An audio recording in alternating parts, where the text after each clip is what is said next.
Practicing social self-care is yet another part of the whole practice of self-care, and today we'll be looking at 6 ways to practice social self-care.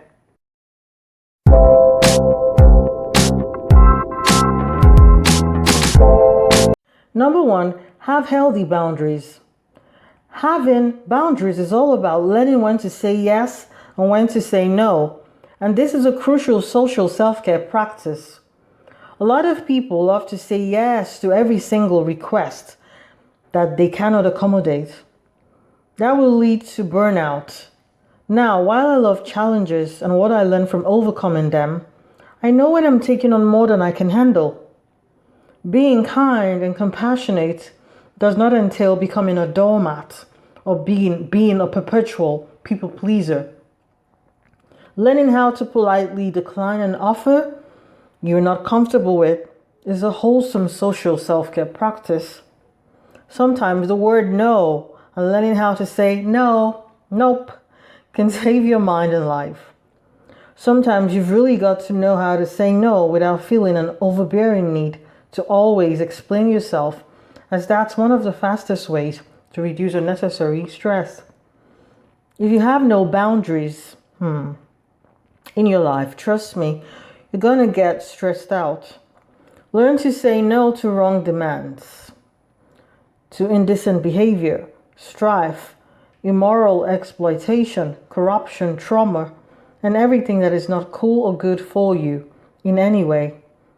The truth is that sometimes you will need to say no. Learn to say no to some good stuff too, because not all good stuff is meant for you. Having healthy boundaries is a necessary social self-care practice. Number 2, have support systems. A support system is a group of people who add value to your life and vice versa. Having a strong support system can be powerful, especially when you're looking to make positive lifestyle changes. People of like minds who have the same synergy and are goal-oriented like you will be helpful for your practice of social self-care. Who you interact with can make or break you, so having the right support systems is very vital.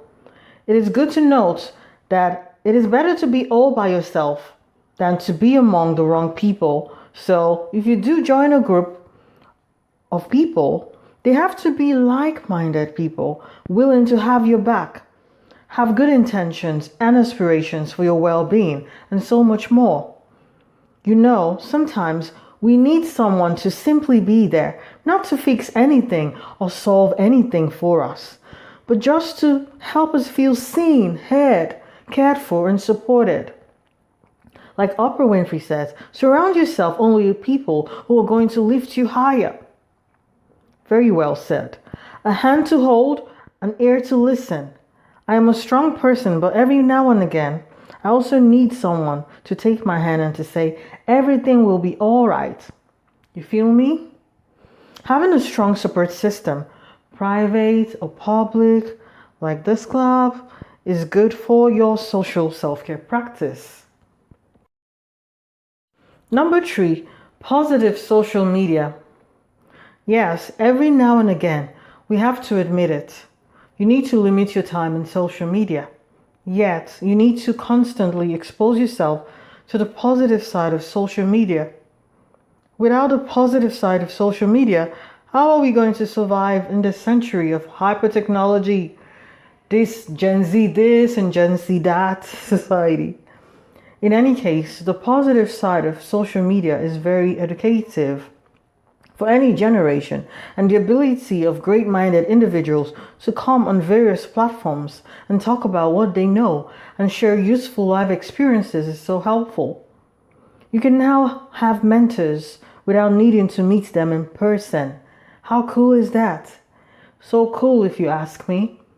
It's so good to be able to educate yourself on social media and not get sucked in by the other funny things going on too. When you come on social media and get inspired, motivated, and educated, that is so good for your social self-care. That ability to connect to good and great stuff anytime, anywhere you are, is a huge privilege and one that you should avail yourself of. It's very boosting, very improving, and is a cool global phenomenon. I love the positive side of social media. At least all the cool stuff on YouTube and other platforms like this. Do find time to watch as many videos on this channel and others like this as you possibly can. As a wise person once said, do not use social media to impress people, use it to impact people. That's so good for a social self-care practice. Number 4, communication. The ability to communicate effectively is something that lots of people struggle with, but it is a key practice for social self-care. Families or communities that learn to safely say what needs to be said amongst themselves do thrive much better than those who do not. Most times, what breaks people apart is poor communication, an inability to say what you need to say and to get heard. Good communication can be like a bridge that can eliminate confusion by bringing more clarity and interconnectivity. Sometimes, even avoiding conflicts is not good as it can lead to poor communication. Dealing with conflicts is another huge topic we could address some other time in another video if it's requested. Yet, you may at times be perceived as being confrontational if you decide not to avoid conflicts. Yet, conflict resolution is very necessary for good communication most times. The bottom line is that effective communication is an essential component for any successful relationship and is very vital for the practice of social self-care. Number 5, quality time with the right people. Going for seminars, webinars, online meetings, and any safe face-to-face gatherings that help us become better is a good social self-care practice.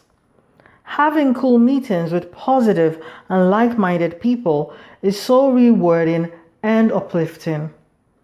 You learn, you teach, you grow, you share, and you evolve. Having quality time is also a love language that has helped many relationships. Time spent giving all of one's attention to someone who is close to them, like say a child, a spouse, a sibling, a parent, or a friend, can be restoring to both parties involved.